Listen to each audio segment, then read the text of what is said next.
ರಾಜ್ಯದ ವಿಚಾರಗಳು ದೇಶದ ವಿಚಾರಗಳಿಗಿಂತಲೂ ಕೂಡ ಈಗ ಅಮೆರಿಕದ ವಿಚಾರ ಚರ್ಚೆಗೆ ಬರ್ತಾ ಇದೆ. ಫಸ್ಟ್ ಅದನ್ನೇ ನೋಡ್ಬಿಡೋಣ. ಡೊನಾಲ್ಡ್ ಟ್ರಂಪ್ 2ನೇ ಬಾರಿ ಅಮೆರಿಕ ಅಧ್ಯಕ್ಷ ಪದವಿಗೆ ಏರಿದ ಕೂಡಲೇ ತಮ್ಮ ಸ್ಟೈಲ್ನಲ್ಲಿ ಆಡಳಿತವನ್ನ ಶುರು ಮಾಡಿಕೊಂಡಿದ್ದಾರೆ. ಅಮೆರಿಕ ಸುವರ್ಣ ಯುಗ ಇದೀಗ ಆರಂಭವಾಗಿದೆ ಅಂತಾನೆ ಡಜನ್ಗಟ್ಟಲೆ ಎಕ್ಸಿಕ್ಯೂಟಿವ್ ಆರ್ಡರ್ಗಳಿಗೆ ಟ್ರಂಪ್ ಸಹಿ ಹಾಕಿಬಿಟ್ಟಿದ್ದಾರೆ. ಮೊದಲ 8 ಆದೇಶಗಳಿಗೆ ಸಹಿ ಹಾಕಿದ ನಂತರ ಖುಷಿಯಲ್ಲಿ ಪೆನ್ನನ್ನ ಜನರತ್ತ ಎಸೆದು ಸಂಭ್ರಮವನ್ನ ತೋರಿಸಿಕೊಂಡ್ರು. ನಿರೀಕ್ಷೆಯಂತೆಯೇ ನಿರ್ಗಮಿತ ಅಧ್ಯಕ್ಷ ಬೈಡನ್ ಜಾರಿ ಮಾಡಿದ್ದ 78 ಆದೇಶಗಳನ್ನು ಹಿಂಪಡೆದಿದ್ದಾರೆ. ಟ್ರಂಪ್ ತೆಗೆದುಕೊಂಡ ಕೆಲವು ನಿರ್ಣಯಗಳು ಅಂತಾರಾಷ್ಟ್ರೀಯ ಮಟ್ಟದಲ್ಲಿ ಪರ ವಿರೋಧದ ಚರ್ಚೆಗಳಿಗೆ ಈಗ ಗ್ರಾಸವಾಗಿದೆ. ರ್ಯಾಪಿಡ್ ಫೈರ್ ಮಾದರಿಯಲ್ಲಿ ನೆರೆಯ ದೇಶಗಳಿಗೆ ಶಾಕ್ ಅನ್ನು ಕೊಟ್ಟಿದ್ದಾರೆ. ಸಾಮ್ರಾಜ್ಯವಾದದ ನಿಲುವನ್ನು ಪುಷ್ಟೀಕರಿಸಿದ್ದಾರೆ. ಶತ್ರು ರಾಷ್ಟ್ರಗಳ ವಿಚಾರದಲ್ಲಿ ಅಮೆರಿಕ ನಡೆ ಏನಿರುತ್ತೆ ಅನ್ನುವಂಥ ಸುಳಿವನ್ನ ಕೂಡ ಕೊಟ್ಟಿದ್ದಾರೆ. ಓಕೆ, ಏನೆಲ್ಲ ನಿರ್ಣಯಗಳನ್ನ ತೆಗೆದುಕೊಂಡಿದ್ದಾರೆ, ಯಾವ ರೀತಿ ಶಾಕ್ ಕೊಟ್ಟಿದ್ದಾರೆ ಅನ್ನೋದನ್ನ ನೋಡ್ಬಿಟ್ಟು ಆಮೇಲೆ ಸರ್ ಹತ್ರ ವಿಶ್ಲೇಷಣೆಗೆ ಹೋಗ್ಬಿಡೋಣ. ವಿಶ್ವ ಆರೋಗ್ಯ ಸಂಸ್ಥೆಯಿಂದ ಅಮೆರಿಕ ನಿರ್ಗಮಿಸ್ತಾ ಇದೆ. ವಿಶ್ವಸಂಸ್ಥೆ ಶಾಕ್ ಆಗಿದೆ ಅಂತಿದ್ದಾರೆ. ಪ್ಯಾರಿಸ್ ವಾತಾವರಣ ಒಪ್ಪಂದದಿಂದ ಹಿಂದೆ ಸರ್ಕೊಂಡಿದೆ ಅಮೆರಿಕ. ಗ್ಲೋಬಲ್ ವಾರ್ಮಿಂಗ್ಗೆ ಮಿತಿ ಹೇರುವ ಉದ್ದೇಶದಿಂದ ಆದಂಥ ಒಪ್ಪಂದ ಇದು. ಕೆನಡಾ ಮೆಕ್ಸಿಕೋ ದೇಶಗಳ ಉತ್ಪನ್ನಗಳಿಗೆ ಸುಂಕವನ್ನು ಹೆಚ್ಚಳ ಮಾಡಿ ಶಾಕ್ ಅನ್ನು ನೀಡಿರೋದು. ಫೆಬ್ರವರಿ 1ರಿಂದಲೇ ಕೆನಡಾ ಮೆಕ್ಸಿಕೋ ಉತ್ಪನ್ನಗಳ ಆಮದು ಮೇಲೆ 25ರಷ್ಟು ಸುಂಕ ಇದೆ. ಮೆಕ್ಸಿಕೋದಿಂದ ಅಕ್ರಮ ವಲಸೆ ತಡೆಗೆ ದಕ್ಷಿಣ ಗಡಿಯಲ್ಲಿ ನ್ಯಾಷನಲ್ ಎಮರ್ಜೆನ್ಸಿಯನ್ನು ತಂದಿಟ್ಟಿದ್ದಾರೆ. ಗಲ್ಫ್ ಆಫ್ ಮೆಕ್ಸಿಕೋ ಹೆಸರನ್ನ ಗಲ್ಫ್ ಆಫ್ ಅಮೆರಿಕ ಅಂತ ಬದಲಿಸಿ ಆದೇಶವನ್ನು ಹೊರಡಿಸಿದ್ದಾರೆ. ಇಂಧನ ತುರ್ತು ಪರಿಸ್ಥಿತಿ ಘೋಷಣೆ ಮಾಡಿದ್ದಾರೆ. ಬೈಡನ್ ಹೊರಡಿಸಿದಂಥ ಇವಿ ಆದೇಶವನ್ನು ರದ್ದು ಮಾಡಿದ್ದಾರೆ. ಅಮೆರಿಕದಲ್ಲಿ ಜನಿಸಿದ ವಲಸಿಗರ ಮಕ್ಕಳಿಗೆ ಪೌರತ್ವ ನೀಡುವಂತಹ 1868ರ ಕಾಯ್ದೆಯನ್ನು ರದ್ದು ಮಾಡಿದ್ದಾರೆ. ಬರ್ತ್ ರೈಟ್ ಸಿಟಿಜನ್ಶಿಪ್ ಕಾಯ್ದೆ ರದ್ದು ಜಾರಿ ಅಷ್ಟು ಸುಲಭವಲ್ಲ ಅಂತಿದ್ದಾರೆ. ನೋಡೋಣ ಏನಾಗುತ್ತೆ. ಕೃತಕ ಬುದ್ಧಿಮತ್ತೆ ವಿಸ್ತರಣೆ ಮೇಲಿನ ನಿಯಂತ್ರಣ ರದ್ದು ಮಾಡಿದ್ದಾರೆ. ವಾಕ್ ಸ್ವಾತಂತ್ರ್ಯದ ಮೇಲಿನ ಸೆನ್ಸಾರ್ಶಿಪ್ ಅನ್ನು ರದ್ದು ಮಾಡಿದ್ದಾರೆ. ಕ್ಯಾಪಿಟಲ್ ಭವನದ ಮೇಲಿನ 1600 ದಾಳಿಕೋರರೇನಿದ್ರು ಅವರಿಗೆ ಕ್ಷಮಾದಾನವನ್ನ ಕೊಟ್ಟಿದ್ದಾರೆ. ಅಧಿಕಾರಕ್ಕೇರಿದ ಕೆಲವೇ ಕ್ಷಣಗಳಲ್ಲಿ ಹಳೆಯ ಗೆಳೆಯ ಕಿಮ್ ಸ್ಮರಣೆಯನ್ನ ಮಾಡಿಕೊಂಡಿದ್ದಾರೆ. ಶೀಘ್ರವೇ ಪುಟಿನ್ ಭೇಟಿ ಮಾಡಿ ಯುದ್ಧಕ್ಕೆ ತೆರೆಳಿಯುವ ಸುಳಿವನ್ನ ಕೂಡ ಕೊಟ್ಟಿದ್ದಾರೆ. ತಾಲಿಬಾನ್ ಸರ್ಕಾರದ ಜೊತೆಗೆ ಕೈದಿಗಳ ಹಸ್ತಾಂತರ ಒಪ್ಪಂದ ಕೂಡ ಈಗ ಮಾಡ್ತಾ ಇದ್ದಾರೆ. ವಿಶ್ವಕ್ಕೆ ಯಾವ ರೀತಿಯಾದಂಥ ಮೆಸೇಜ್ ಇದು ಸರ್? ಯಾವ ದೇಶ ಹೆಂಗೆ ಸ್ವೀಕಾರ ಮಾಡುತ್ತೆ ಆ ಥರ ಮೆಸೇಜು. ಈಗ ಭಾರತದವರಾಗಿ ನಾವು ಹೇಗೆ ಸ್ವೀಕಾರ ಮಾಡಬೇಕು ಸರ್? ಭಾರತಕ್ಕೇನು ದೊಡ್ಡ ವ್ಯತ್ಯಾಸ ಆಗಲಿಕ್ಕಿಲ್ಲ ಅಂತ ಕಾಣುತ್ತೆ ಮೇಲ್ನೋಟಕ್ಕೆ. ಓಕೆ, ಬಟ್ ಕೆಲವೆಲ್ಲ ಆಗುತ್ತೆ. ವಿಶ್ವ ಆರೋಗ್ಯ ಸಂಸ್ಥೆಯಿಂದ ಅಮೆರಿಕ ನಿರ್ಗಮನ ಆಗುತ್ತೆ ಅಂತಂದರೆ ಇದೇನು ಫಸ್ಟ್ ಟೈಮ್ ಅಲ್ಲ, 2ನೇ ಬಾರಿಗೆ ಇದು ಅಮೆರಿಕ ನಿರ್ಗಮನ ಆಗ್ತಿರೋದು. ಕಳೆದ ಬಾರಿಯ ಟ್ರಂಪ್ ಆಡಳಿತದಲ್ಲೂ ಈ ನಿರ್ಗಮನ ಆಗಿತ್ತು. ಕಾರಣ WHO ಚೈನಾದ ಕಂಟ್ರೋಲ್ಗೆ ಬಂದಿದೆ ಅನ್ನೋದು ಟ್ರಂಪಿನ ನಂಬಿಕೆ. ಪರ್ಟಿಕ್ಯುಲರ್ಲಿ ಕರೋನಾ ಆದಾಗ ವೈರಸ್ಸಿನ ವಿಚಾರಗಳಲ್ಲಿ ನಡೆದಂಥ ಗಲಾಟೆಯಲ್ಲಿ ಟ್ರಂಪಿನ ಆರೋಪ ಇದ್ದಿದ್ದೆಲ್ಲ WHO ಮೇಲೆ ಚೈನಾನ ಪ್ರೊಟೆಕ್ಟ್ ಮಾಡಿದ್ರು ಅವರು ಅಂತ. ಎರಡನೇದು ಟ್ರಂಪಿನ ವಾದ WHO ವಿಶ್ವ ಆರೋಗ್ಯ ಸಂಸ್ಥೆಯ ವಿಚಾರದಲ್ಲಿ 42 ಮಿಲಿಯನ್ ಕೊಡ್ಬೋದು ಅಷ್ಟೇ ಹಣನ ಚೈನಾ. ಅಮೆರಿಕ ಸುಮಾರು 500 ಮಿಲಿಯನ್ ಅನ್ನು ಕೊಡುತ್ತೆ ಡೊನೇಷನ್ನಲ್ಲಿ WHOಗೆ. ಆದರೂ ಯಾವ ಕಂಟ್ರೋಲು ಇಲ್ಲ, ಬಾಯಿ ಬಂದಂಗೆ ಕುಡಿತೀರಿ ಅಂತ ಅವ್ರದ್ದು ವಾದ, ವಿಚ್ ಈಸ್ ಟ್ರೂ, ನಿಜ ಕೂಡ. 5 ಭಾಗದಲ್ಲಿ 6 ಭಾಗದಲ್ಲಿ 5 ಭಾಗ 4 ಭಾಗ ಅವರೇ ಕೊಡೋದು, ಅಮೆರಿಕಾನೇ ಕೊಡೋದು. ಈಗ ಹಂಗಾಗಿ ಅವ್ರಿಗೆ ದೊಡ್ಡ ಶಾಕ್ ಆಗುತ್ತೆ, ಯಾಕಂದರೆ ದುಡ್ಡಿರಲ್ಲ. ಮತ್ತು ಅಮೆರಿಕದ ಸರ್ಕಾರದ ಕಡೆಯಿಂದ ಕೆಲಸ ಮಾಡ್ತಿರೋರ್ನೆಲ್ಲ ವಾಪಸ್ ಕರೆಸ್ಕೋತಾರೆ. ಇದು ಇವತ್ತಿನದ್ದಲ್ಲ, ಇದು ಹೊಸದಲ್ಲ. ಬಟ್ ಚೈನಾ ಒಳಗೆ ಬರ್ಬೋದು, ಒಂದಷ್ಟು ತಾನೇ ದುಡ್ಡು ಕೊಡೋಕ್ಕೆ ಟ್ರೈ ಮಾಡ್ಬೋದು. ಬಟ್ ಆ ಪ್ರಮಾಣದಲ್ಲಿ ಕೊಡೋಕ್ಕಾಗತ್ತೋ ಇಲ್ವೋ ಗೊತ್ತಿಲ್ಲ. Will have to see. ಇನ್ನು ಭಾರತಕ್ಕೂ ಈ ರೀತಿಯ ಆರೋಪಗಳು ಅಥವಾ ಅಸಮಾಧಾನಗಳು ನಮಗೆ ಇವೆ ಕೆಲವು ವಿಚಾರಗಳಲ್ಲಿ. WHO ಇರ್ಬೋದು ಅಥವಾ ಹ್ಯೂಮನ್ ರೈಟ್ಸ್ ವಿಚಾರದಲ್ಲಿ ಇರ್ಬೋದು, ಇದೆಲ್ಲ ನಮಗೂ ಇದೆ ಒಂದಿಷ್ಟು. ಆಯಾ ದೇಶಗಳು ಮಾಡ್ಕೊಂಡಿವೆ. ಇದು ನಮಗೆ ಅಂತಲೇ ದೊಡ್ಡದಾಗೇನೋ ಆಗತ್ತೆ ಅಂತಿಲ್ಲ. ಪ್ಯಾರಿಸ್ ವಾತಾವರಣದಿಂದ ಹಿಂದಕ್ಕೆ ಬಂದಿದೆ ಅಮೆರಿಕ. ಇದು ದೊಡ್ಡ ಹೊಡೆತವನ್ನು ಕೊಡುತ್ತೆ. ಯಾಕಂದರೆ ಮುಂದಿನ ದಿನಗಳಲ್ಲಿ ಆಲ್ಟರ್ನೇಟಿವ್ ಎನರ್ಜಿ ಸಿಸ್ಟಮ್ಸ್ ಮೇಲೆ ಬರ್ಬೋದಾದ ಇನ್ವೆಸ್ಟ್ಮೆಂಟ್ಗಳು ಇಳೀಬೋದು ಅಮೆರಿಕದಿಂದ. ಯಾಕಂದರೆ ಅಮೆರಿಕ ಇನ್ನು ಫಾಸಿಲ್ ಫ್ಯೂಯಲ್ಲು ಅಂದರೆ ಪೆಟ್ರೋಲಿಯಂ ಉತ್ಪನ್ನಗಳ ಕಡೆಗೆ ಹೆಚ್ಚು ವಾಲ್ತಾ ಹೋಗುತ್ತೆ. ಹಾಗಾಗಿ ಆಲ್ಟರ್ನೇಟಿವ್ ಫ್ಯೂಯಲ್ ಬಗ್ಗೆ ಏನು ತುಂಬ ಒಂದು ಇದಿತ್ತು ಅಂದರೆ ಬೇರೆ ಬೇರೆ ರೀತಿಯ ವಿಚಾರದಲ್ಲಿ ಶಕ್ತಿ ಉತ್ಪಾದನೆ ಮಾಡುವಂಥದ್ದು, ಅದಕ್ಕೆ ಇನ್ವೆಸ್ಟ್ಮೆಂಟ್ಸ್ ಇಳೀಬಹುದೇನೋ. ಎರಡನೇದು ಗ್ಲೋಬಲ್ ವಾರ್ಮಿಂಗು, ಜಾಗತಿಕ ಇದೇನಾಗ್ತಾ ಇದೆ ಅದೆಲ್ಲ ಸಮಸ್ಯೆಗಳು ಹೆಚ್ಚಾಗುತ್ತೆ ಅನ್ನೋ ವಾದಗಳು ಬರುತ್ತೆ. 1ನೇ ತಾರೀಕಿಂದ ಕೆನಡಾ ಮತ್ತು ಮೆಕ್ಸಿಕೋ ಮೇಲೆ ಉತ್ಪನ್ನಗಳು ಹಾಕ್ತಾರೆ. ಇಲ್ಲಿ ಪ್ರಾಬ್ಲಮ್ ಇರೋದು ಕೆನಡಾಗೆ. ಕೆನಡಾದ 65% ವ್ಯವಹಾರ ನಡೆಯೋದೆಲ್ಲ ಅಮೆರಿಕ ಜೊತೆ. ಅದರ ಎಂಟೈರ್ ಎಕ್ಸ್ಪೋರ್ಟ್ಸು ಡಿಪೆಂಡ್ ಆಗೋದೇ ಅದು ಫಾರ್ಮಾ, ಮೆನ್ಯೂರ್ಸು, ವುಡ್ಡು, ಲಂಬರು, ಕೆಲವು ಕಾರ್ ಪಾರ್ಟ್ಸು, ಈ ಥರದ್ದೆಲ್ಲ ಇದೆ ಅವ್ರದ್ದು. ಈ ಎಲ್ಲವೂ 60-65% ವ್ಯವಹಾರ ನಡೆಯೋದೇ ಅಮೆರಿಕ ಜೊತೆ ಅವ್ರದ್ದು. ಹಾಗಾಗಿ ಕೆನಡಾ ಆ್ಯಕ್ಚುಯಲಿ ಹೇಳಬೇಕು ಅಂದರೆ ತುಂಬ ಡಿಪೆಂಡೆಂಟ್ ಆಗಿರೋಂತಹ ದೇಶ ರಫ್ತಿನ ವಿಚಾರದಲ್ಲಿ ಅಮೆರಿಕದ ಮೇಲೆ, ನೈಬರಿಂಗ್ ದೇಶವಾಗಿ, ಪಕ್ಕದ ದೇಶವಾಗಿ. ಹಾಗಾಗಿ ಹೇಗೆ ತಡ್ಕೊಳ್ಳುತ್ತೆ ಕೆನಡಾ ಇದನ್ನು ನಮ್ಗೆ ಅರಿವಿಲ್ಲ. ಬಟ್ ಒಂದು ವಾದ ಇದೆ ಆರ್ಥಿಕ ಕ್ಷೇತ್ರದಲ್ಲಿ, ನಾನು ನಿನ್ನ ಮೇಲೆ ಟ್ಯಾಕ್ಸನ್ನು ಹಾಕ್ಬೋದು, 25% ಹಾಕ್ಬೋದು, 40% ಹಾಕ್ಬೋದು, 60% ಹಾಕ್ಬೋದು. ಹಾಕೋಕ್ಕೆ ಕೆಲವು ನಿಯಮಗಳು ಅಡ್ಡ ಬರುತ್ತವೆ, ಆದರೆ ಅದನ್ನು ರಾಷ್ಟ್ರೀಯ ಸುರಕ್ಷತೆಯ ಹೆಸರಿನಲ್ಲಿ ಹಾಕಿಬಿಡ್ತಾರೆ, ಹಾಕಲ್ಲ ಅಂತಲ್ಲ. ಆದರೆ ಆ ದೇಶವು ನಿಮ್ಮ ದೇಶದಿಂದ ಬರುವುದಕ್ಕೆ ರಿವರ್ಸ್ ಹಾಕಬಹುದು ಅನ್ನೋದು ಇರುತ್ತೆ. ಇದು ಅಮೆರಿಕ ತಾನು ಮಾತ್ರ ಏನು ಬೇಕಾದ್ರೂ ಮಾಡ್ಕೊಂಡು ಡಾನ್ಸ್ ಮಾಡ್ಬೋದು ಅಂತೇನು ಇದ್ದಂಗಿಲ್ಲ ಇಲ್ಲಿ. ಈಗ ಫಾರ್ ಎಕ್ಸಾಂಪಲ್ ಬ್ರಿಕ್ಸ್ ದೇಶಗಳ ಮೇಲೆ 100% ಹಾಕ್ಬಿಡ್ತೀನಿ ಅಂತಂದಿದ್ದಾರೆ. ಆಯಿತು, ಹಾಕ್ಕೋಬೋದು ಅವರೇನೋ, ಹಾಕ್ಕೊಳ್ತಾರೇನೋ, ಹಾಕ್ಕೊಳ್ಳಿ, ಅದೆಲ್ಲ ಹಾಕ್ಕೊಳ್ತಾರೆ ಗೊತ್ತಿಲ್ಲ ನನಗೆ. ಬಟ್ ಬ್ರಿಕ್ಸಲ್ಲಿ ಬ್ರೆಜಿಲ್ ಇದೆ, ರಷ್ಯಾ ಇದೆ, ಇಂಡಿಯಾ ಇದೆ, ಚೈನಾ ಇದೆ ಮತ್ತು ಸೌತ್ ಆಫ್ರಿಕಾ ಇದೆ. ಈ 5 ಮೂಲ ಸ್ಥಾಪಿತ ದೇಶಗಳು ಇವು. ಇದರ ಜೊತೆಗೆ ಆಮೇಲೆ ಈಗ ಇನ್ನೊಂದು 13 ದೇಶನೋ 16 ದೇಶನೋ 20 ದೇಶನೋ ಬಂದು ಸೇರಿಕೊಂಡಿವೆ. ಇವು ರಿವರ್ಸ್ ಟ್ಯಾಕ್ಸು ಹಾಕ್ಬೋದಲ್ಲ ಅಮೆರಿಕದ ಮೇಲೆ, ಒಂದು. ಎರಡನೇದು, ಕೆನಡಾ ಅಂತ ದೇಶದ ಮೇಲೆ ಈಗ ಅವ್ರು ದುಡ್ಡು ಹಾಕ್ತಾರೆ. ಈಗ ಭಾಳ ಜನಕ್ಕೆ ಭಾರತದಲ್ಲೂ ಇರೋವಂಥದ್ದು ಟ್ಯಾಕ್ಸ್ ಹಾಕ್ಬಿಡ್ತಾನೆ. ಹಾಕ್ಬೋದು, ಹಾಕೋಕ್ಕಾಗಲ್ಲ ಅಂತ ನಾನು ಹೇಳಿಲ್ಲ. ಆದರೆ ಟ್ಯಾಕ್ಸ್ ಹಾಕಿದ್ದನ್ನು ಯಾವ ರೀತಿ ನಮ್ಮ ಕಂಪನಿಗಳು ಅದನ್ನು ಅರಗಿಸ್ಕೊಳತ್ವೆ ಅನ್ನೋದ್ರ ಮೇಲೂ ಹೋಗುತ್ತೆ, ನಂಬರ್ 1. ಮತ್ತು ಆಯಾ ದೇಶಗಳು ಆಯಾಯ ಕಂಪನಿಗಳಿಗೆ ಯಾವ ರೀತಿ ನೆರವಿಗೆ ಬರುತ್ತವೆ ಅನ್ನೋದ್ರ ಮೇಲೂ ಹೋಗುತ್ತೆ ಅದು. ನಂಬರ್ 3, ಹಾಕಿದ್ದನ್ನು ನಾವು ಆ ಪ್ರಾಡಕ್ಟ್ಗಳ ಮೇಲೆ ಟ್ರಾನ್ಸ್ಫರ್ ಕೊಟ್ಬಿಟ್ಟು ಆ ದೇಶಕ್ಕೆ ಕಳಿಸೋದಾದರೆ ಆ ದೇಶದಲ್ಲೂ ಆ ಪದಾರ್ಥಗಳ ಬೆಲೆ ಅಷ್ಟೇ ಹೆಚ್ಚಾಗಬೇಕಲ್ಲ. ಹೌದು, ಆಗಲೇಬೇಕು. ಅಲ್ಲಿಯ ಗ್ರಾಹಕರು ಅದರ ಹೊಡೆತವನ್ನು ಸ್ವೀಕಾರ ಮಾಡಬೇಕಲ್ಲ. ಹಾಗಾಗಿ ಇದು ಮಾತಾಡುವಷ್ಟು ಸುಲಭ ಅಲ್ಲ. ಇಟ್ಸ್ ವೆರಿ ಕಾಂಪ್ಲಿಕೇಟೆಡ್ ಪ್ರಾಸೆಸ್ಗಳು. ನನ್ನ ಪ್ರಕಾರ Trump is basically businessmen. ಹಾಗಾಗಿ ಇಂತಹ ಪಂಚಾಯಿತಿ ಕಟ್ಟೆಯಲ್ಲಿ ಅಧ್ಯಕ್ಷ ಸ್ಥಾನವಾಗಿರಬೇಕು ಅಂದರೆ ಪ್ರಾಬ್ಲಮ್ ಇರಬೇಕು, ಇಲ್ಲದ್ರೆ ಅವನ ಅಧ್ಯಕ್ಷ ಸ್ಥಾನಕ್ಕೆ ಬೆಲೆ ಇಲ್ಲ. ಹಾಗಾಗಿ ಪ್ರಾಬ್ಲಮನ್ನು ಕ್ರಿಯೇಟ್ ಮಾಡ್ತಾರೆ, ವಿಪರೀತವಾದ ಟೆನ್ಷನ್ಗಳು ಬರುತ್ತವೆ, ಒತ್ತಡಗಳಾಗುತ್ತೆ, ಪ್ರೆಷರ್ ಆಗುತ್ತೆ, ಇದಾಗುತ್ತೆ. ಒಪ್ಪಂದಗಳಿಗೆ ಸಿದ್ಧವಾಗ್ತಾರೆ, ಕರ್ಕೊಂಬಂದು ಒಂದು ಹಂತದ ಒಪ್ಪಂದಗಳನ್ನು ಮಾಡಿಸ್ತಾರೆ ಅವರ ಲಾಭಕ್ಕೆ ತಕ್ಕಂತೆ ಅಂತ ಒಂದು ಲೆಕ್ಕಾಚಾರ ಇರಬಹುದು. ಮೆಕ್ಸಿಕೋ ಗಡಿಗೆ ತಡೆ ಮಾಡ್ತಾರೆ, ಅದೊಂದು ಸರಿ ಇದೆ. ಟ್ರಂಪಿನ ವಾದ ಅಕ್ರಮವಾಗಿ ವಲಸಿಗರು ಬರುವುದನ್ನು ತಡಿಬೇಕು. ಸಕ್ರಮವಾಗಿ ಕಾನೂನುಬದ್ಧವಾಗಿ ಬರೋದಿದ್ರೆ ಬರಲಿ, ಅಮೆರಿಕ ವಲಸಿಗರ ದೇಶವೇ. ಟ್ರಂಪಿನ ಪತ್ನಿಯಾಗಿರುವ ಮೆಲಾನಿಯಾನು ಸೇರಿದಂತೆ ವಲಸಿಗರೇ, ಆಕೆನೂ ವಲಸಿಗಳೇ. ಆಕೆನೂ ವಲಸೆ ಬಂದೇ ಆಮೇಲೆ ಅಮೆರಿಕದ ಸಿಟಿಸನ್ಶಿಪ್ ಪೌರತ್ವವನ್ನು ಪಡ್ಕೊಂಡಿರೋದಾಕೆ. ಹಾಗಾಗಿ ಅಮೆರಿಕ ವಲಸಿಗರ ದೇಶನೇ, ಅದರಲ್ಲಿ ಯಾವ ಅನುಮಾನವೂ ಇಲ್ಲ. ಆದರೆ ಅಕ್ರಮವಾಗಿ ಬಂದು ದಬ್ಬಾಳಿಕೆ ಮಾಡೋದಕ್ಕೆ ನಾನು ಅವಕಾಶ ಕೊಡಲ್ಲ, ಸರಿ ಇದೆ. ಬಾಂಗ್ಲಾದೇಶದಿಂದ ಅಕ್ರಮವಾಗಿ ಬಂದು ಇಲ್ಲಿ ಪುಂಡಾಟಿಕೆ ಮಾಡಿಕೊಂಡು ಬಾಲ ಬಿಚ್ಕೊಂಡು ಮೆರೆಯುವಂಥವು, ಪಾಕಿಸ್ತಾನದಿಂದ ಬರೋವು, ಇನ್ಯಾವುದೋ ರೋಹಿಂಗ್ಯಾ ರೂಪದಲ್ಲಿ ಬರೋವು, ಅದಕ್ಕೆ ನೆರವು ಕೊಡುವಂತಹ ದುಷ್ಟ ಕಂತ್ರಿ ನಮ್ಮ ದುಷ್ಟ ರಾಜಕಾರಣಿಗಳು ಮತ್ತು ರಾಜಕೀಯ ಪಕ್ಷಗಳು. ಸೇಮ್ ಪ್ರಾಬ್ಲಮ್ ಅಮೆರಿಕಾನಲ್ಲಿ. ದುಷ್ಟ ರಾಜಕಾರಣಿಗಳು ಇದಕ್ಕೆ ಸಪೋರ್ಟ್ ಕೊಟ್ಬಿಡೋದು. ಏನಕ್ಕೆ ಕೊಡಬೇಕು? ಸಕ್ರಮವಾಗಿ ಬರಲಿ ಅಂತವ್ರು ಹೇಳ್ತಿರೋದು. ಹೋಗಿ ಸಕ್ರಮವಾಗಿ ಯಾವನು ಬೇಡ ಅಂದಿರೋ ನಿಮ್ಮನ್ನು ಕಾನೂನು ಪ್ರಕಾರದಲ್ಲಿ. ಅಕ್ರಮವಾಗಿ ಒಳಗೆ ಬಂದವನು ಇಷ್ಟ ಬಂದಂಗೆ ಒಳಗೆ ಬರೋಕೆ ಏನು ಧರ್ಮಕ್ಷೇತ್ರ ಕೆಟ್ಟೋಯ್ತಾ ಇದು? ಇಲ್ಲಿ ಬಂದು ಪುಕ್ಕಟ್ಟೆ, ಇಲ್ಲಿ ಬಂದ ಮೇಲೆ ಹಕ್ಕಿದೆ ನನಗೆ. ಯಾವ ಹಕ್ಕಂತೆ? ಬುರುಡೆ ಹೊಡೆದಾಕ್ಬಿಟ್ಟು ಸೀಳು ಬಿಡ್ಬೇಕು ಅಲ್ಲೇ ಅವ್ರುಗಳನ್ನು. ಯಾವ ಹಕ್ಕಂತೆ ಅವ್ರುಗಳಿಗೆ? ಅವನಿಗೆ ಯಾವ ಹಕ್ಕು ಅವನಿಗೆ? ಆಶ್ರಯ ನೀಡಿದ್ದೆ. ಹಾಗಾಗಿ ಅದು ಸರಿ ಇದೆ ಟ್ರಂಪ್ ಮಾಡಿರೋದು. ಈಗ ಮೆಕ್ಸಿಕೋನ್ ಸೀಲ್ ಮಾಡಿ ಯಾವುದೋ ದೇಶ ಅಂತ ನಾವು ತ್ಯಾಗ ಮಾಡಿ ಬಂದುಬಿಟ್ಟುವಂತೆ ಆ ದೇಶದಿಂದ. ಯಾವ ಬುರುಡೆ ಬಿಟ್ಟವನು ನೀನು ತ್ಯಾಗ ಮಾಡೋಕ್ಕೆ ಹೇಳದವನು? ನಿನ್ನದು ಅಯೋಗ್ಯ ದೇಶ. ನಿನ್ನ ಅಯೋಗ್ಯ ದೇಶದಲ್ಲಿ ಜೀವನ ಮಾಡೋಕ್ಕೆ ನಿನಗೆ ತಾಕತ್ತಿಲ್ಲ. ನೀನು ಹಾಳು ಮಾಡ್ಕೊಂಡಿರೋದು, ಕೆದರ್ಕೊಂಡು ಪರ್ಚ್ಕೊಂಡು ಗಲಾಟೆ ಮಾಡಿಕೊಂಡು ಭಯೋತ್ಪಾದನೆ ರಕ್ತ ಹೀರೋ ರಾಕ್ಷಸರನ್ನು ಬೆಳೆಸ್ಕೊಂಡು, ಲೈಕ್ ಪಾಕಿಸ್ತಾನನೋ ಬಾಂಗ್ಲಾನೋ ಯಾವುದೋ ಒಂದು. ಆಮೇಲೆ ನಮ್ಮ ದೇಶ ಚೆನ್ನಾಗಿಲ್ಲ ಅಂತ ಇನ್ನೊಂದು ದೇಶಕ್ಕೆ ಬರ್ತೀನಿ, ನಾನು ಈ ದೇಶಕ್ಕೆ ಬರೀ, ಇಲ್ಲಿ ನನಗೆ ಚೆನ್ನಾಗಿದೆ ಅಂತ. ಏನಿದೆ ಪುಕ್ಕಟೆ ದೇಶ ಇದಾ?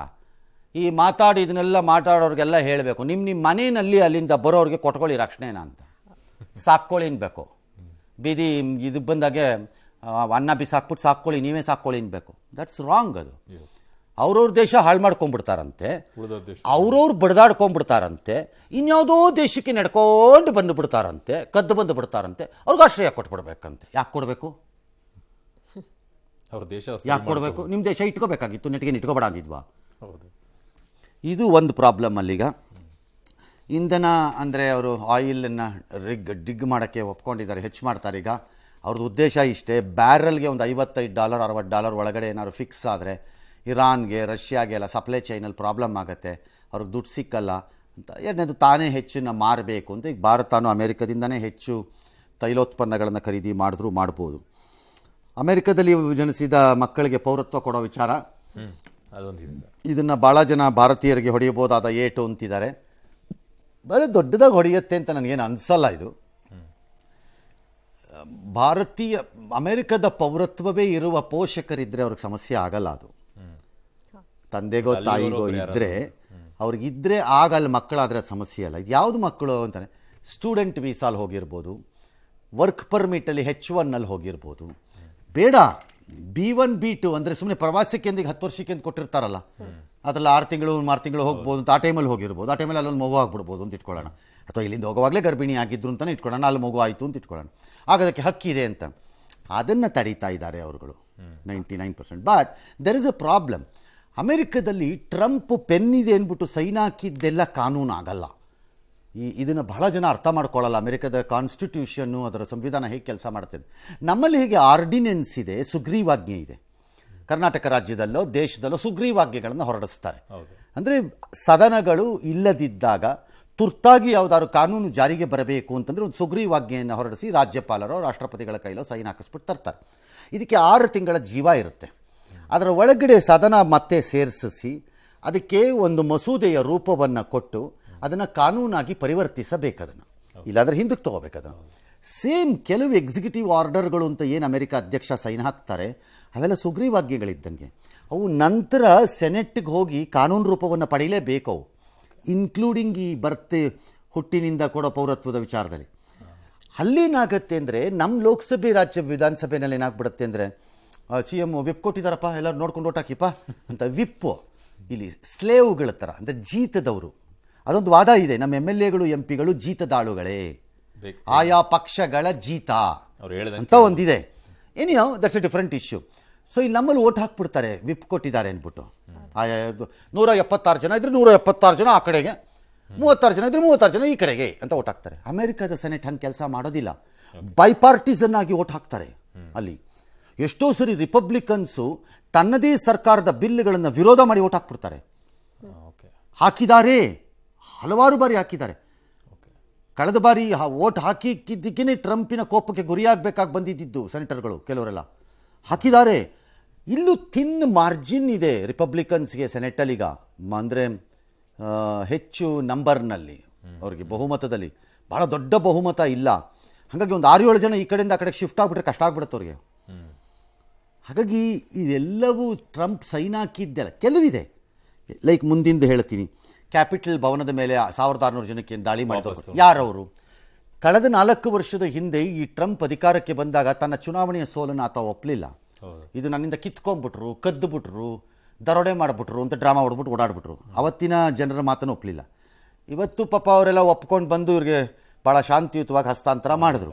ಅವತ್ತು ತನ್ನ ಜನನ ಕರ್ಕೊಂಡ್ಬಂದು ಹಿಂದೆಂದೂ ಕಂಡು ಕೇಳರಿಯದ ರೀತಿಯಲ್ಲಿ ಕ್ಯಾಪಿಟಲ್ ಹಿಲ್ಲು ಮತ್ತು ಇದಕ್ಕೆಲ್ಲ ನುಗ್ಗಿಸಿದ್ರು. ಜನನ ನುಗ್ಗಿ ಅವರು ಸ್ಪೀಕರ್ ಕುರ್ಚಿ ಮೇಲೆ ಹತ್ತು ಕೂತ್ಕೊಳ್ಳೋದು, ಇದು ಮಾಡೋದು ಎಲ್ಲ ನೋಡಿದ್ವಿ. ಆ ದೃಶ್ಯಗಳಿಗೆ ಹೊಡೆದಾಕೋದು, ಎಲ್ಲದಕ್ಕಿಂತ ಹೆಚ್ಚು ಪೊಲೀಸ್ ಆಫೀಸರ್ಸ್ಗಳಿಗೆ ಬುರುಡೆ ಬಿಚ್ಚಿಬಿಟ್ರು, ಎಲ್ಲ ಕಡೆಯಲ್ಲಿ ಸೇರಿಸ್ಕೊಂಡು ಎಲ್ಲ ಮಾಡೋದು. ಅದ್ರದ್ದು ಕೇಸ್ ಹಾಕಿದ್ರು 1600 ಜನ ಮೇಲೆ. ಎಲ್ಲರಿಗೂ ಮಿನಿಮಮ್ 2 ವರ್ಷದಿಂದ 20 ವರ್ಷದವರೆಗೂ ಶಿಕ್ಷೆ ಆಗಿತ್ತು. ಅದೆಲ್ಲ ಕ್ಷಮಾದಾನ ಮಾಡಿದ್ದಾರೆ. ಇವತ್ತು ಅಲ್ಲಿಯ ಪೊಲೀಸ್ನವ್ರು ಹೇಳ್ತಿರೋದು, ವಾಷಿಂಗ್ಟನ್ DC ಮತ್ತು ಇನ್ನಿತರ ಭಾಗದಲ್ಲಿ ಕೆಲವು ಪೊಲೀಸ್ನವರೆಲ್ಲ ಹೇಳ್ತಿರೋದು, ನಮ್ಮ ದೇಶ ನಮಗೆ ಬೆನ್ನಿಗೆ ಚೂರಿ ಹಾಕ್ತು ನಮಗೆ ಅಂತ. ನಾವು ಅವತ್ತು ನಮ್ಮ ಕೆಲಸ ಮಾಡಿದ್ವಿ, ನಾವು ನಮಗೆ ಹೊಡೆದವ್ರಿಗೂ ಎಲ್ಲ ಕ್ಷಮಾದಾನ ಕೊಟ್ಟಿದ್ದಾರೆ ಅಂತ ಅವ್ರದ್ದು ವಾದ. ಅದಕ್ಕೆ ಇಲ್ಲಿ BJPಯವರು ಕಾಂಗ್ರೆಸ್ನವರಿಗೆ ಸಿದ್ದರಾಮಯ್ಯ ಹೇಳಲ್ವಾ, ಇದು ರೇಪ್ ಆಗಿದ್ದಾರೆ, BJPಯವ್ರ ಟೈಮಲ್ಲಿ ರೇಪ್ ಆಗಿಲ್ವಾ ಅಂತ. ಸೇಮ್ ಅಲ್ಲೂ ಅಂಥ ಕಚಡಗಳು, ಕಂತ್ರಿಗಳು, ಹಲ್ಕಟ್ಗಳೇ ಇರೋದು ಅಲ್ಲೂ ಅದೇ ಸ್ಟಾರ್ಟು. ಡೆಮೊಕ್ರೆಟ್ಸು ತಮಗೆ ಬೇಕಾದವ್ರಿಗೆಲ್ಲ ಪಾರ್ಡನ್ ಕೊಟ್ಕೊಳ್ಳಿಲ್ವಾ? ಅವನು ಬೈಡನ್ ಹೋಗೋಕ್ಕೆ ಮೊದಲು ಫ್ಯಾಮಿಲಿಗೆಲ್ಲ ಕೊಡಲಿಲ್ವಾ? ಇಲ್ಲಿ ಹೇಳಲ್ವಾ, ಅವನ ಟೈಮಲ್ಲಿ ತಿಂದಿಲ್ವಾ ಹೇಸ್ಕೇನ? ಅವನು ಎಷ್ಟು ಚೆನ್ನಾಗಿ ತಿಂದ, ಅವನು ಸ್ಪೂನಲ್ಲಿ ತಿಂದ, ನಾನು ಸೌಟಲ್ಲಿ ತಿಂತಿದ್ದೀನಿ. ಇಲ್ಲಿ ಹೇಳಲ್ವೇ? ಸೇಮ್ ಇವೆಲ್ಲವೇ ಸ್ವಲ್ಪ ಸೂಟು ಬೂಟು ಹಾಕ್ಕೊಂಡು ಭಾಳ ಲಕ್ಷಣವಾಗಿ ಸೊಫೆಸ್ಟಿಕೇಟೆಡಾಗಿ ಆವಾಡ್ತವೆ. ನಮ್ಮವು ಮೈ ಮೇಲೆ ಏನಿದೆ ಅನ್ನೋ ಜ್ಞಾನನೂ ಇಲ್ಲದೆ ಆಡುತ್ತವೆ. ಅಷ್ಟೇ ವ್ಯತ್ಯಾಸ ಅಂತ ಕಾಣುತ್ತೆ ನನಗೆ ಮೇಲ್ನೋಟಕ್ಕೆ. ಇಲ್ದ್ರೆ ಏನು ಹೇಳೋದು? How do you defend such things? ಇನ್ನೂ ಕೆಲವೇ ಕ್ಷಣದಲ್ಲಿ ಕಿಮ್ ಸ್ಮರಣೆ ಪರಣೆ ಎಲ್ಲ ಬೋಗಸ್ರಿ. ಅದು ಸೌತ್ ಕೊರಿಯಾನಲ್ಲಿ ಇರುವ ಅಮೆರಿಕದ ಯೋಧರನ್ನು ನಿನ್ನೆ ಕಮಾಂಡರ್ ಇನ್ ಚೀಫ್ ಪಾರ್ಟಿನಲ್ಲಿ ಟ್ರಂಪು ವಿಡಿಯೋ ಕಾಲಲ್ಲಿ ಮಾತಾಡಿಸಿದ್ರು. ಆಗ ಅವ್ರು ಕೇಳಿದ್ರು, ಹೇಗಿದ್ದಾರೆ ಕಿಮ್ ಜಾಂಗ್ ಉನ್ ಆ ಕಡೆ ಅಂತ. ಸ್ಮರಣೆ ಏನು, ಇಬ್ಬರು ಚಡ್ಡಿ ದೋಸ್ತುಗಳು, ನಿನ್ನ ಶರ್ಟ್ದು ಗುಂಡಿ ನಾನು ಹಾಕ್ತೀನಿ, ನನ್ನ ಗುಂಡಿ ನೀನು ಹಾಕು ಅನ್ನೋಕ್ಕೆ. ಹಂಗಲ್ಲ ಅದು. ಪುಟಿನನ್ನು ಇದು ಮಾಡ್ತೀನಿ, ಯುದ್ಧಕ್ಕೆ ತೆರೆ ಎಳಿತೀನಿ ಅಂತ ಆಗಬಹುದು. ಬಿಕಾಸ್ ಯುಕ್ರೇನ್ ಕೂಡ ಸುಸ್ತಾಗೋಗಿದ್ದಾರೆ ಸಿಕ್ಕಾಬಟ್ಟೆ. ಯಾವುದೋ ಒಂದು ರೂಪದಲ್ಲಿ ಯುದ್ಧ ಎಂಡ್ ಆಗ್ಬೋದು, ಹೆಂಗಾಗುತ್ತೋ ಗೊತ್ತಿಲ್ಲ.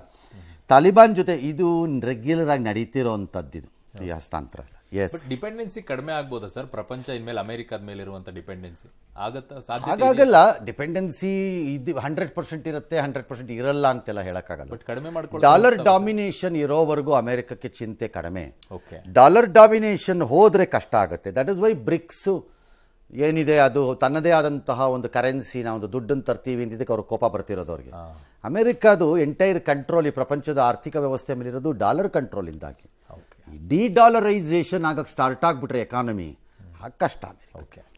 ಇನ್ನು ಅಮೆರಿಕ ಅಧ್ಯಕ್ಷರ ಪದಗ್ರಹಣ ಸಮಾರಂಭದಲ್ಲಿ ಟ್ರಂಪ್ ತೋರಿದ ವರ್ತನೆ ಸಾಕಷ್ಟು ಚರ್ಚೆಗೆ ಗ್ರಾಸವಾಯಿತು. ಟ್ರಂಪ್ ಪ್ರಮಾಣ ಸ್ವೀಕರಿಸುವ ವೇಳೆ ಅಮೆರಿಕ ಮಿಲಿಟರಿಗೆ ಸೇರಿದ ಕತ್ತಿ ಹಿಡಿದು ಡ್ಯಾನ್ಸ್ ಮಾಡಿದ್ರು. ಇನ್ನು ಉದ್ಘಾಟನಾ ಪರೇಡ್ನಲ್ಲಿ ಉದ್ಯಮಿ ಮತ್ತು ಸರ್ಕಾರದ ಪಾಲುದಾರನಾಗಿರುವ ಎಲಾನ್ ಮಸ್ಕ್ ನಾಜಿ ಶೈಲಿಯಲ್ಲಿ ಸಲ್ಯೂಟ್ ಹೊಡೆದ್ರು. ಇದು ಕೂಡ ಭಾರಿ ಟೀಕೆಗೆ ಕಾರಣವಾಯಿತು. ಆದರೆ ಎವರಿ ಒನ್ ಈಸ್ ಹಿಟ್ಲರ್ ಎಂಬ ಟೀಕೆನ ಮಸ್ಕ್ ಅಲ್ಲಗೆಳೆದ್ರು. ಇನ್ನು ಟ್ರಂಪ್ ಪ್ರಮಾಣವಚನ ಸಮಾರಂಭದಲ್ಲಿ ಪಾಲ್ಗೊಂಡಿದ್ದ ಭಾರತದ ವಿದೇಶಾಂಗ ಸಚಿವ ಜೈಶಂಕರ್ಗೆ ಮೊದಲ ಸಾಲಿನಲ್ಲಿ ಆಸನ ಮೀಸಲಿರಿಸಲಾಗಿತ್ತು. ಸಾಕಷ್ಟು ಗಮನ ಸೆಳೆಯಿತು. ಪದಗ್ರಹಣ ಸಮಾರಂಭದಲ್ಲಿ ಭಾರತಕ್ಕೆ ಆದ್ಯತೆ ನೀಡಿಲ್ಲ ಎಂಬ ಟೀಕೆಗಳಿಗೆ ಟ್ರಂಪ್ ಈ ಮೂಲಕ ಉತ್ತರವನ್ನ ಕೊಟ್ಟಿದ್ದಾರೆ. ಭಾರತವೇ ಪ್ರಮುಖ ಆದ್ಯತೆ ಆಗಲಿದೆ ಅನ್ನುವ ಸುಳಿವನ್ನ ಟ್ರಂಪ್ ಕೊಟ್ಟಿದ್ದಾರೆ. ಈ ಮಧ್ಯೆ ಪ್ರಧಾನಿ ಮೋದಿ ಟ್ವೀಟ್ ಮಾಡಿ ಗೆಳೆಯ ಟ್ರಂಪ್ರನ್ನ ಅಭಿನಂದಿಸಿದ್ದಾರೆ. ಒಂದು ಅದರಿಂದೆಲ್ಲ ದೇಶಗಳದ್ದೆಲ್ಲ ಸಂಬಂಧಗಳು ತೀರ್ಮಾನ ಆಗ್ಬಿಡಲ್ಲ. ಫಸ್ಟ್ ರೋಲ್ ಫ್ರಂಟ್ ಕುರ್ಚಿಯಲ್ಲಿ ಕೊಟ್ಬಿಟ್ರು ಅನ್ನೋ ಕಾರಣಕ್ಕೆ ಇನ್ನು ನಾಳೆ ಬೆಳಗ್ಗೆ ಎದ್ದ ತಕ್ಷಣ ಏನು ಟ್ರಂಪು ಪ್ರಿಂಟ್ ಆಗಿದ್ದ ನೋಟೆಲ್ಲ ನಮ್ಮ ಕಡೆಗೆ ಕಳಿಸ್ಕೊಟ್ಬಿಡ್ತಾರ. ಸುಮ್ಮನೆ ಈ ಭ್ರಮೆಗಳಿಂದ ಆಚೆ ಬರಬೇಕು. ಫಾರಿನ್ ಅಫೇರ್ಸು, ವಿದೇಶಾಂಗ ವ್ಯವಹಾರ ಅಷ್ಟೆಲ್ಲ ಸುಲಭವಾಗಿ ನಡೆಯುವಂಥದ್ದಲ್ಲ. ಮತ್ತು ಅಲ್ಲಿ ಬಂದಿದ್ದೇ ಮೇಜರ್ ಕಂಟ್ರಿಗಳಿಂದ ರೆಪ್ರೆಸೆಂಟೇಟಿವ್ಸ್ ಆಗಿ ನಮ್ಮ ದೇಶ ಮತ್ತು ಚೈನಾಯಿಂದ ಅವ್ರ ವೈಸ್ ಪ್ರೆಸಿಡೆಂಟ್ ಬಂದಿದ್ದರು. Of course Italian prime minister Georgia Meloni, Argentina prime minister ಎಲ್ಲ ಇದ್ದರು. ಅಲ್ಲಿ ಅವ್ರುಗಳಿಗೆಲ್ಲ ಫ್ರಂಟ್ ರೋಲ್ ಕೊಟ್ಟಿರ್ತಾರೆ. ಅದೇ ತೀರ್ಮಾನ ಅಂತ. ಬಟ್ ಲಾರ್ಜ್ಲಿ ಅಮೆರಿಕ ಭಾರತನ ಇಗ್ನೋರ್ ಮಾಡುತ್ತೆ, ನಿರ್ಲಕ್ಷ್ಯಕ್ಕೆ ಒಳಪಡಿಸುತ್ತೆ ಅಂತ ಯಾರೂ ಅನ್ಕೋತಾ ಇಲ್ಲ. ಕೆಲವು ಕಾಂಪ್ಲಿಕೇಶನ್ಸ್ ಇದೆ ನಮಗೂ ಅವ್ರಿಗೂ ಸಂಬಂಧದಲ್ಲಿ. ಅದೇನು ಅಂದರೆ, ನಮ್ಮ ರಷ್ಯಾ ಸಂಬಂಧವನ್ನು ಅವ್ರು ಹೇಗೆ ಅರಗಿಸ್ಕೋತಾರೆ, ಅವ್ರಿಗೆ ಅರಗಿಸ್ಕೊಳ್ಳೋಕ್ಕಾಗಲ್ಲ. ನಮ್ಮ ಮತ್ತು ಚೈನಾದ ಮಧ್ಯೆ ಇರಬಹುದಾದ ಈ ಹಾವು ಮುಂಗ್ಸಿ ಫೈಟಿಂಗು, ನಮಗೂ ಮತ್ತು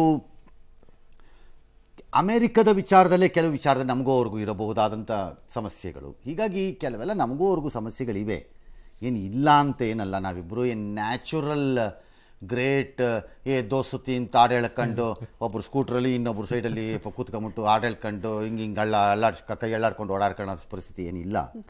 let see how it progresses. ಆಮೇಲೆ ನಮ್ಮಲ್ಲಿ ಕತ್ತೆ ಹಿಡ್ಕೊಂಡ್ಬಿಟ್ಟು ಖಡ್ಗ ಹಿಡ್ಕೊಳ್ತಾರಲ್ಲ ಸರ್ ಒಂದೊಂದ್ಸಲ. ಏನಾಗಿದೆ ಅಲ್ಲಿ ಕಮಾಂಡರ್ ಇನ್ ಚೀಫ್ ಇದರಲ್ಲಿ ಅವ್ರಿಗೆ ಕೇಕ್ ಕಟ್ ಮಾಡಕ್ಕೆ ಅವ್ರಿಬ್ಬರಿಗೂ ಒಂದೊಂದು ಚಾಕು ಬದಲು ಅವರ ನೇವಲ್ ಇದ್ರ ಸ್ಟೈಲಲ್ಲಿ ಏರ್ಫೋರ್ಸ್ ನೇವಲ್ ಖಡ್ಗಗಳನ್ನು ಅಲ್ಲಿ ಈ ಖಡ್ಗಗಳನ್ನು ಸೆರೆಮೋನಿಯಲ್ಲಿ ಇಶ್ಯೂ ಮಾಡ್ತಾರಲ್ಲಿ ಸರ್ವೀಸ್ಗಳಲ್ಲಿ. ಅದನ್ನು ಕೊಟ್ಟರು. ಅದರಲ್ಲಿ ಅವರು ಆ ಕೇಕನ್ನು ಕತ್ತರಿಸಿದ್ರು. ಇಲ್ಲಿ ಮೆಂಟಲ್ ಮಂಜ, ಬುರ್ಡೆ ದಾಸ, ಇನ್ಯಾರೋ ಒಬ್ಬ ಅವನು ಯಾರೋ ಕತ್ತರಿಯಲ್ಲಿ ಕೊಡ್ಡಲಿಯಲ್ಲಿ ಕತ್ತರಿಸಿದ ನೋಡಿ ಅಂತ ನಾವು ಹಾಕತ್ತೀವಲ್ಲ, ಅದು ಹಂಗಲ್ಲ. ಅರ್ಥ ಆಯ್ತಾ? ಓಕೆ. ಇನ್ನು ರಾಜ್ಯ ಬಿಜೆಪಿ ಆಂತರಿಕ ಕಿತ್ತಾಟ ತಾರಕಕ್ಕಿರುವ ಹೊತ್ತಲ್ಲಿ ಬಿಜೆಪಿ ಹೈಕಮಾಂಡ್ ಈಗ ಎಂಟ್ರಿ ಕೊಟ್ಟಿದೆ. ಮುಂದಿನ ರಾಜ್ಯಾಧ್ಯಕ್ಷ ಆಯ್ಕೆ ಸಂಬಂಧ ಸಂಸದರು, ಶಾಸಕರ ಅಭಿಪ್ರಾಯವನ್ನು ರಾಜ್ಯ ಬಿಜೆಪಿ ಉಸ್ತುವಾರಿ ಸಂಗ್ರಹಿಸಿದ್ದಾರೆ. ಈ ಕಡೆಗೆ ಒಂದಿಷ್ಟು ಜನ ತಮ್ಮ ಅಭಿಪ್ರಾಯವನ್ನು ತಿಳಿಸಿದ್ದಾರೆ. ಸಾಲೇನೋ ದೂರು ಬಂದಿದ್ದಾವಂತೆ. ರಾಜ್ಯಾಧ್ಯಕ್ಷರಾಗಿ ವಿಜೇಂದ್ರನ್ನೇ ಮುಂದುವರಿಸುವಂತೆ ಕೆಲವರು ಒತ್ತಾಯ ಮಾಡಿದರಂತೆ. ಯತ್ನಾಳ್ ರಮೇಶ್ ಜಾರಕಿಹೊಳಿ ವಿರುದ್ಧ ಆರೋಪ ಪಟ್ಟಿ ಎಲ್ಲ ಚಾರ್ಜ್ ಶೀಟ್ ಕೊಟ್ಟಿದ್ದಾರೆ. ಮತ್ತೊಂದೆಡೆಗೆ ಸಮಸ್ಯೆಗಳೆಲ್ಲ ವಿಜೇಂದ್ರನೇ ಕಾರಣ ಅಂತ ರೆಬಲ್ ಶಾಸಕರ ಆರೋಪ ಅವರಿಂದಿನಂತೆ. ಗುಪ್ತ ಮತದಾನಕ್ಕೆ ಅವಕಾಶ ಕೇಳಿದ್ದಾರೆ. ಆದರೆ ವಿಜೇಂದ್ರ ಬಣ ಆಕ್ಷೇಪ ಎತ್ತಿದೆ. ಸಹಮತದಿಂದ ಅಧ್ಯಕ್ಷರ ಆಯ್ಕೆ ಮಾಡಿ ಅಂತ ಕೇಳಿಕೊಂಡಿದ್ದಾರೆ. 65 ಶಾಸಕರ ಪೈಕಿ ಬರೀ 42 ಮಂದಿ ಅಷ್ಟೇ ಸಭೆಗೆ ಹಾಜರಾಗಿದ್ರು. 25ಕ್ಕೂ ಹೆಚ್ಚು ಶಾಸಕರು ನಾವು ಯಾರ ಪರವಾಗಿಲ್ಲ, ಪಕ್ಷದ ಪರವಾಗಿ ಅಂತ ಅವರು. ಇದಕ್ಕೂ ಮುನ್ನ ಪ್ರತ್ಯೇಕ ಸಭೆ ನಡೆಸಿದಂತ ವಿಜೇಂದ್ರ ಬಣ ಉಸ್ತುವಾರಿಗಳನ್ನ ಭೇಟಿ ಮಾಡಿತ್ತು. ಈ ಮಧ್ಯೆ ಇಂದಿನ ಸಭೆಗಳಲ್ಲಿ ಗೈರಾಗಿದ್ದ ಶಾಸಕ ಸುನೀಲ್ ಕುಮಾರ್ ಪಕ್ಷದ ಹುದ್ದೆ ಬೇಡ ಅನ್ನೋ ನಿರ್ಧಾರಕ್ಕೂ ಬಿಜೆಪಿ ಅಧ್ಯಕ್ಷರ ಆಯ್ಕೆಗೂ ಯಾವುದೇ ಸಂಬಂಧ ಇಲ್ಲ ಅಂತ ಅಂದಿದ್ದಾರೆ. ಪ್ರೆಸಿಡೆಂಟ್ ಬಗ್ಗೆ ಅದು ತೀರ್ಮಾನ ಮಾಡೋದು ನಮ್ಮ ರಾಷ್ಟ್ರೀಯ ಅಧ್ಯಕ್ಷರು. ಈಗಾಗಲೇ ಶಿವರಾಜ್ ಸಿಂಗ್ ಚೌಹಾಣ್ ಅವ್ರನ್ನ ನೇಮಕ ಮಾಡಿದ್ದಾರೆ. ಅವ್ರು ಬರ್ತಾರೆ. ಅದು ಚುನಾವಣೆ ಆಗ್ಬೇಕಾ, ಚುನಾವಣೆ ಆಗ್ಬಾರ್ದಾ, ಸರ್ವಸಮ್ಮತ ಆಗ್ಬೇಕಾ, ಎಲ್ಲವನ್ನ ತೀರ್ಮಾನ ಮಾಡೋ ಅಧಿಕಾರ ಶಿವರಾಜ್ ಸಿಂಗ್ ಚೌಹಾಣ್ ಅವ್ರಿಗೆ ಇರ್ತದೆ. ತಮ್ಮ ಹೆಸರು ಸಹ ಕೇಳಿ ಬರ್ತಾ ಇದೆ. ನೋಡ್ರಿ ಅದು ಚರ್ಚೆನೇ ಇಲ್ಲ. ಈಗ ಏನೇ ಇರೋದು ಸಂಘಟನಾ ಪರ್ವದ ಚರ್ಚೆ ಐತಿ. ಅದ್ರ ಬಗ್ಗೆ ನಾವೆಲ್ಲ ಕೆಲಸ ಮಾಡೋದೈತಿ. ಅದನ್ನ ನಾವೆಲ್ಲ ಚರ್ಚೆ ಮಾಡ್ತಾ ಇದ್ದೇವೆ. ಅದನ್ನ ಹೈಕಮಾಂಡ್ದವ್ರು ಏನಿದೆ ಅದನ್ನ ಡಿಸಿಷನ್ ಮಾಡ್ತಾರಲ್ಲ ಅದನ್ನೆಲ್ಲ ಮಾತಾಡೋದಲ್ಲ ರೀ.